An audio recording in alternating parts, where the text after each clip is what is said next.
정상회담 얘기인데 이 내용도 하재근 평론가님, 예. 글쎄요. 이 모습이 생중계되면서 조용필 씨에 대해서 조금 비판 여론이 있었어요. 네, 그 이제 남북 정상회담 만찬하고 나서 환송식 때 예. 그때 조용필 씨가 이제 남북 정상 부부한테 좀 다가가서 인사를 했는데 김정은 위원장한테 이렇게 고개를 거의 90도로 숙이면서 예. 악수하는 장면.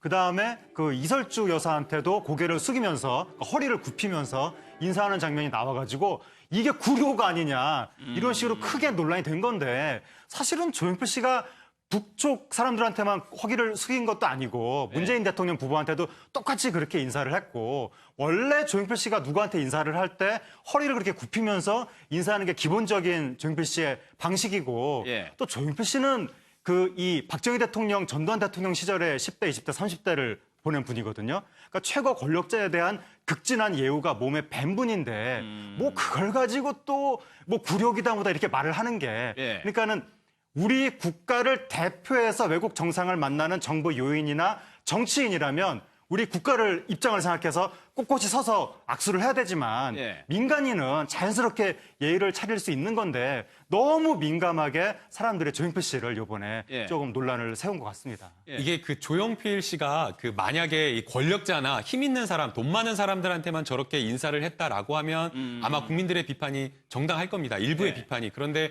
조용필 씨가 그런 게 아니라 그냥 모든 사람들에게 저런 모습을 보입니다. 실제 콘서트장에 가서도 뭐 이렇게 팬들이 와가지고 인사를 악수를 하고 그러면 예. 그런 분들한테도 그냥 일반 팬들한테도 정말 허리 숙여서 인사를 하고요. 얼마 전에 이제 뭐 50주년인가요? 그 행사를 진행하면서 인터뷰를 진행을 했었는데 이 인터뷰를 진행을 할 때 본인에 대한 어떤 그 애칭이 있지 않습니까? 가왕 조용필 이렇게 애칭이 붙는데 가왕이라는 말은 내가 정말 들을 수가 없다라고 하면서 그냥 조용필 씨나 아니면 조용필 선생님 정도로 불러주는 게 충분하다라고 했는데 이 선생님조차라고 부르는 것도 부담스럽다라고 하면서 그냥 조용필 씨로 불러주는 게 제일 편하다라고 하면서 예. 정말 평소에도 뭐 그냥 이렇게 뭐 사회적인 어떤 역량이 있는 위치에 있는 사람들한테 저렇게 대우하는 게 아니라 예. 그냥 겸손함이 몸에 밴 그냥 행동이라고 이해를 해주면 좋을 것 같습니다. 그러니까 앞서 저희가 조금 뭐 북한 김정은 위원장에 대한 인식이 변하고 있다라고 했는데 이런 것들은 어떻게 보면 아직까지 또 그런 것들이 남아 있는 것 같기도 해요.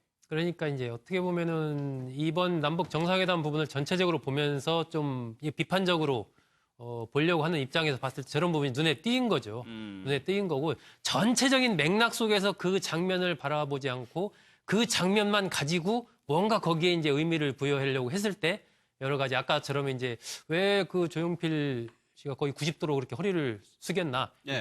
말이 안 된다 이제 이런 비판이 나오는 거죠. 그것은 앞뒤 맥락 평소에 조용필 씨가 어떻게 인사를 했는가 이런 부분들이 다 생략되고 그 부분만 편집해서 그 부분만을 확대해버리면 이게 이제 네. 이른바 사실과 진실의 오류거든요.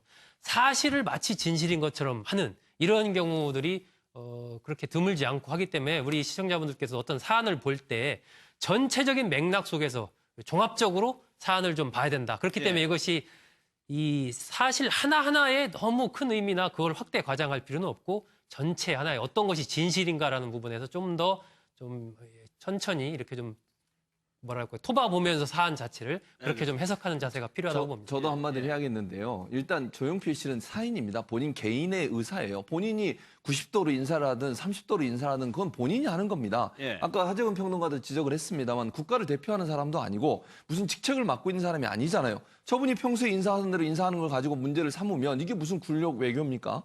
저는 그건 아니라고 보고 또 하나 저런 관점으로 본다고 하면 그러면 왜 지난번에 그 문재인 대통령이 의장들 사열하고 나서 북한의 최고 그 군 권력자들이 문재인 대통령한테 거수경례했잖아요. 예. 그거에 대해서는 이런 방법 한마디 안 해요. 만약 우리나라 국방장관이 그렇게 김정은한테 그렇게 했으면 어떻게 됐겠습니까? 또 예. 그런 관점으로 보는 것 자체가 저는 문제라고 봐요. 알겠습니다. 북한의 그 최고 통수권자들이 와서 군 최고 그 권위 있는 사람들이 와가지고 예. 문재인 대통령 2명 다 거수경례를 했잖아요. 거기에 대해서는 아무런 얘기 안 하고 우리가 그렇게 하는 거에서 문제를 삼고 이런 식으로 잘못된 두 가지 다른 관점으로 보는 것 자체가 저는 잘못된 관점이라는 생각이 듭니다. 알겠습니다. 이번 만찬에 현성월 단장도 좀 모습을 드러냈는데 영상부터 좀 먼저 보겠습니다.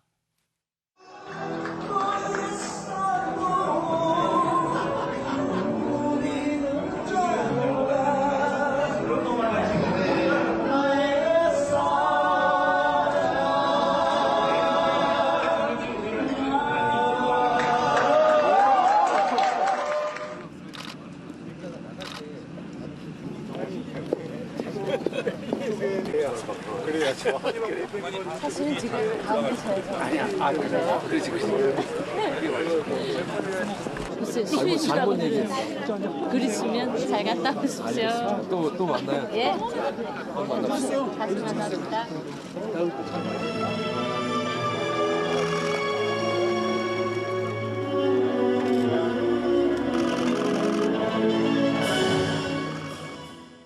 하정우 평론가 저 자리에 예술단으로서는 조용필 씨하고 윤도현 씨 두 명이 초청이 된 거죠. 그렇죠. 그러니까 이제 조용필 씨가 워낙에 북한에서 신망이 있고 예. 윤도현 씨도 2002년에 북한에서 이제 공연할 때 본인들을 놀셋다라고 소개하면서 상당히 북한 뭐 특히 평양 시민들한테 호감을 샀다고 합니다. 아마 그런 점들이 반영이 돼서 이번에 두 분이 초청을 받은 것 같고 지난번에 북한에서 공연할 때도 보면 이 윤도현 씨하고 조용필 씨가 유난히 많이 함성을 많이 받기도 했었죠.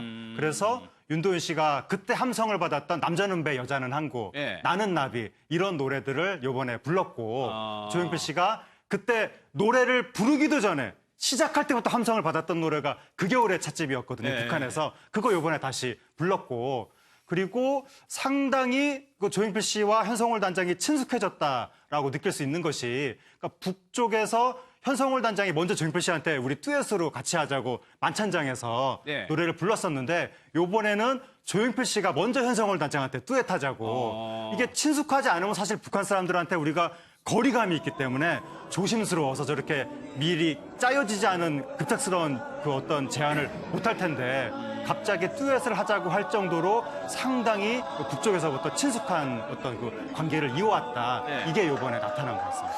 현성월 단장이 아까 영상에서도 봤는데 소장님 걸어가다가 자기가 가운데 쓰겠다고 해가지고 그 안으로 들어오는 모습을 좀. 예, 그 나올 때 이제 가운데 조용필 씨가 있고 왼쪽에 윤도현 씨가 있고 이렇게 얘기 나누면서 나왔는데 현송월 씨가 오른쪽에 있다가 제가 가운데 서야 되는 거 아닙니까? 이러니까 예. 이제 조용필 씨가 비켜주면서 이렇게 가운데로 현송월 단장이 서는 그런 모습이 연출이 되는데 뭐 그만큼 뭐 이렇게 그동안에 이제 남측 공연 또 우리 공연단이 또 북측 가서 공연했을 때 그리고 이번 정상회담에서의 또 공연 이런 거 보면 횟수로만 일단 최근 들어서 한 3차례 자주 봤죠. 예, 그렇죠. 그리고 그것을 이제 준비하는 과정에서 계속 또 만나서 얘기 나누고 한 시간을 따지면 사실은 굉장히 오랜 시간을 서로 얘기를 나눴기 때문에 그만큼 아마 좀 이렇게 자연스럽게 얘기를 할 수 있는 그런 분위기가 만들어졌던 것 같습니다. 저렇게 처음 만났을 때 저런 얘기 하기가 쉽지 않지 않습니까? 그만큼 뭐 현송월 단장의 어떤 친화력 이런 것이 뛰어나다고 볼 수도 있는 것이고 그만큼 이게 좀 가까워졌다. 네. 이런 부분들을 볼 수 있는 한 장면이 아닌가 싶고